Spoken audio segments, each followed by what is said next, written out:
funny. It's true. Yeah, it's really not about you being in a lane and me being in a lane. I get what you're trying to say is that, you do what you do best and I do what I know best, and let's just let it be like that. And I'll just do whatever you want me to do, right? Right.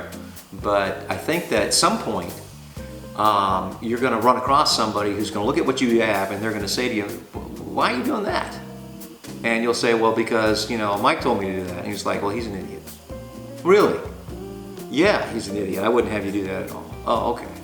Now you're putting into some type of situation where you have to figure out whether or not I'm an idiot, whether he's smart, whether he's an idiot and I'm smart, whether there's something going on that doesn't really have anything to do with our intelligence or our capabilities, but it's just, just a way to get you distracted and put you on a different track than you're already on.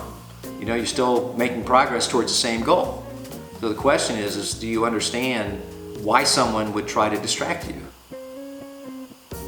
And that's really important for you, because if you keep getting distracted and people keep telling you you're on the wrong track, then you're going to keep stopping what you're doing. You're going to delay your progress.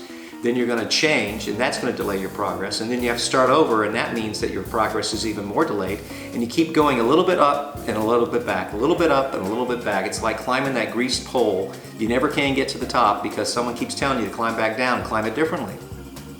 And that's what we're trying to avoid. We're not trying to get you to blindly trust us, because everyone already asks you to do that. What we're trying to do is help you open your eyes to why you would trust us. Not only why you would trust us, but why you should keep trusting us, because we're teaching you how to evaluate work.